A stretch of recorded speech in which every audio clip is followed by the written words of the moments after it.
Komunikasi punya sejarah yang panjang dan berkaitan erat dengan peradaban yang dijalani manusia. Dengan komunikasi, seorang manusia dapat menyampaikan satu pesan kepada manusia lainnya. Dan dalam komunikasi ini ada dua jenis komunikasi, yaitu komunikasi yang etis dan komunikasi yang tidak etis.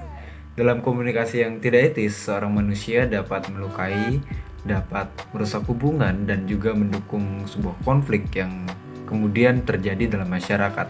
Tapi di sisi lain, komunikasi yang etis dapat menciptakan cinta, kasih sayang, dan juga pemahaman antara satu individu dengan individu yang lainnya.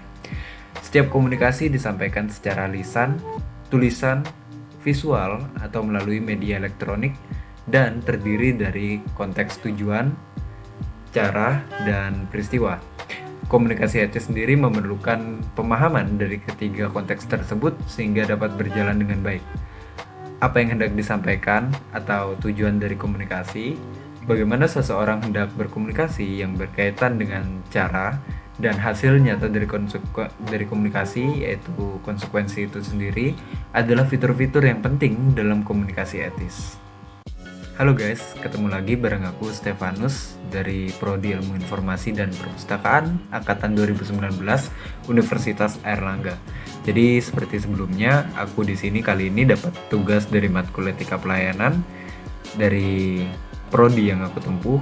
Nah, tugasnya itu disuruh mengkomunikasikan bagaimana sih cara yang efektif dalam mengkomunikasikan aturan dan layanan di perpustakaan, termasuk di dalamnya waktu terjadi komplain atau keluhan dari pemustaka. Nah, penasaran bagaimana caranya dan penasaran apa-apa aja yang aku bakal terangin di video kali ini, kita bakal lanjut ke sesi berikutnya. Ayo, skuy!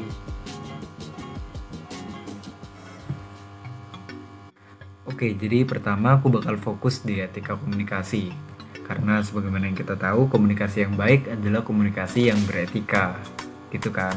Oke, jadi pertama kita mau bahas dulu apa sih etika itu.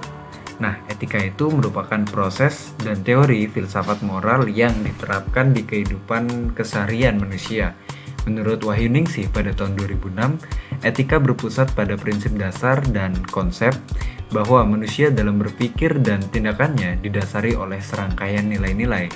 Etika sendiri berasal dari kata ethicus dalam bahasa Latin dan ethikos dalam bahasa Yunani yang berarti kebiasaan, norma, kaidah, dan ukuran baik buruk tingkah laku manusia. Sedangkan komunikasi berasal dari kata bahasa Inggris communication atau dalam bahasa Latin ada kata communicatus. Kata communicatus sendiri berasal dari kata komunis yang berarti berbagi atau menjadi milik bersama, yaitu usaha yang memiliki tujuan untuk kebersamaan atau kesamaan makna.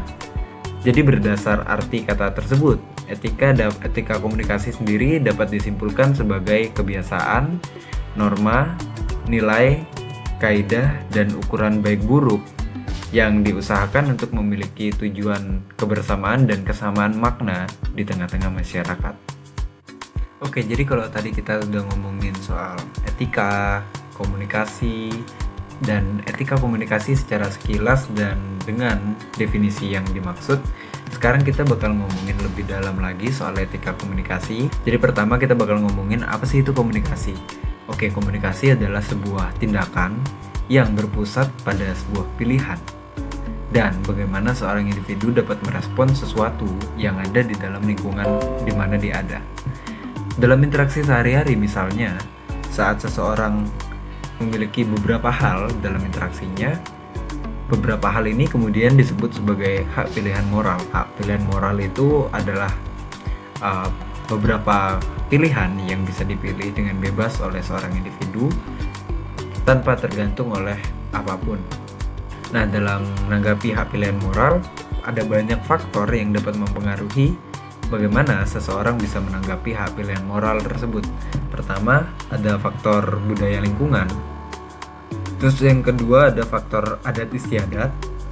Kemudian ada faktor preferensi pribadi atau kecenderungan minat pribadi, dan banyak faktor lainnya. Komunikasi juga adalah sebuah proses transmisi informasi, transmisi gagasan, transmisi emosi, keterampilan, dan lain-lain dengan menggunakan simbol-simbol, kata, gambar, grafis, dan bahkan angka untuk melakukan komunikasi tersebut. Etika komunikasi sendiri menilai baik buruknya tindakan komunikasi yang dilakukan dengan berdasarkan kepada standar yang berlaku dan sudah ditetapkan sebelumnya. Sebuah komunikasi dapat dikatakan baik dan efektif apabila penerima pesan dapat menginterpretasikan pesan yang diterima sebagaimana dengan pesan yang dimaksudkan oleh pengirim pesan atau komunikator. Pendapat tersebut diutarakan oleh Supratikno pada tahun 1995. Johnson sendiri memberikan 3 kiat atau trik yang harus diperhatikan agar pesan yang dikirimkan dapat efektif. Yang pertama, usahakan pesan yang dikirimkan mudah dipahami oleh penerima pesan itu. Mas, mohon maaf, sepatunya tolong diletakkan di tempat yang sudah disediakan sebelumnya ya, Mas. Iya, terima kasih, Mas. Mas. Halo, Mas. Sana, Mas. Halo, di sana. Iya, ditaruh di sana. Kemudian yang kedua, pengirim harus punya kredibilitas di mata penerima.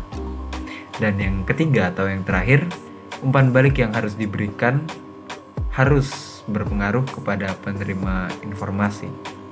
Etika komunikasi sendiri menjadi penting dalam hubungan baik antar individu atau individu dengan golongan, golongan dengan golongan, dan bahkan dalam hubungan bermasyarakat.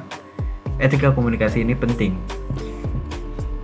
Hubungan yang baik sendiri akan tercipta dengan sendirinya melalui penerapan etika komunikasi yang baik. Para peneliti kerap mengidentifikasikan etika komunikasi sebagai bentuk berbicara yang sopan, Permisi, Mas. nada bicara yang lembut, Permisi, Mas. dan bahkan mimik wajah yang ramah kepada lawan bicaranya. Permisi, Mas. Etika komunikasi sendiri memiliki prinsip atau perspektif dalam penerapannya. Yang pertama adalah perspektif politik. Kemudian ada perspektif sifat manusia. Kemudian yang ketiga adalah perspektif dialogis. Yang keempat ada perspektif situasional. Kemudian yang kelima ada perspektif utilitarian. Kemudian yang keenam ada perspektif legal. Baik, jadi setelah tadi aku memberikan sedikit pengertian dasar dan definisi singkat etika dan etika komunikasi, sekarang aku mau kasih contoh ke teman-teman semua bagaimana sih etika komunikasi yang baik dan bagaimana sih komunikasi yang dilakukan dengan tidak beretika. Oke, tanpa lama-lama kita lihat videonya langsung aja ya. Check this out. Mas. Iya, Bu. Itu sepatunya, coba dilihat. Orang bukan area untuk sepatu juga masih aja pakai sepatu. Coba dilihat tulisannya. Mas, orang ngomong juga malah asik kayak setan lagi. Mas. Babah wis. Wah. Permisi, Mas. Iya, Bu. Mas, mohon maaf, mungkin sepatunya bisa diletakkan di tempat yang sudah kami sediakan sebelumnya, seperti yang tertulis di teks di sana. Kalau begitu, bentar lagi saya akan letakkan sepatu saya di tempat yang seharusnya ya, Bu. Iya, Mas, terima kasih untuk pengertiannya. Minta maaf, Bu, sekali lagi terima kasih untuk pengingatnya. Kemudian aku menjelasin tentang manajemen komplain. Jadi secara umum, manajemen komplain menurut Ciptono adalah sebuah sistem yang digunakan untuk memonitor sikap dan kepuasan pelanggan, penyalur, dan partisipan lainnya yang turut berdampak dalam sistem pemasaran, sehingga manajemen dapat mengambil langkah yang lebih cepat dan tepat dalam penyelesaian masalah. Manajemen komplain sendiri atau manajemen keluhan muncul sebagai dampak dari adanya masalah atau kekurangan dalam bidang pelayanan publik. Nah, masalah ini sendiri bisa muncul dalam instansi pemerintahan atau dalam instansi swasta. Beda tokoh, beda pemikirannya juga. Sekarang aku mau bawa ke teman-teman ke pemikiran dari Queensland Ombudsman. Jadi Queensland Ombudsman ini menyatakan bahwa complaints management is a vital component of every decision-making framework and is especially relevant to agencies that have service-oriented roles in the public sector. With increasing expectation from the community, agency need to respond to complaint in an effective and timely way. Atau dalam bahasa Indonesianya, manajemen komplain atau manajemen keluhan adalah komponen yang penting dalam setiap kerangka kerja, pengambilan keputusan, dan sangat relevan sifatnya dengan lembaga yang memiliki layanan yang berorientasi kepada sektor publik utamanya. Dengan meningkatnya harapan masyarakat, sebuah lembaga perlu menanggapi komplain yang masuk atau komplain yang mereka terima dengan cara yang lebih efektif dan juga tepat waktu. Hal ini tertuang dari Queensland Ombudsman Effective Complaint Management pada tahun 2008. Sedangkan Robert Johnston dalam Linking Complaint Management to Profit menyatakan bahwa kepentingan manajemen komplain dari perspektif operasi terletak pada proses di mana keluhan pelanggan dapat ditangani dan diperbaiki. Desain, perencanaan, pengendalian, dan pelaksanaan proses penanganan ini merupakan tugas yang harus diutamakan oleh organisasi apabila ingin mencapai kepuasan pelanggan. Nah teman-teman, ada beberapa faktor yang dapat mendukung proses manajemen komplain yang baik. Yang pertama, adanya prosedur yang jelas dalam penanganan komplain. Yang kedua, adanya respon yang cepat. Yang ketiga, respon dapat diandalkan dan bersifat konsisten dari waktu ke waktu. Yang keempat, memiliki satu kontak atau kontak person untuk pengaduan keluhan. Kemudian yang kelima, kemudahan akses pengguna atau masyarakat ke proses pengaduan. Yang keenam, ada kemudahan penggunaan proses. Yang ketujuh, ada bagaimana perusahaan atau instansi terkait menjaga identitas pelapor informasi. Yang kedelapan, staf memahami proses pengaduan yang ada dalam instansi di mana dia berada. Yang kesembilan, keluhan atau komplain yang diberikan oleh masyarakat ditangani dengan serius oleh instansi tersebut.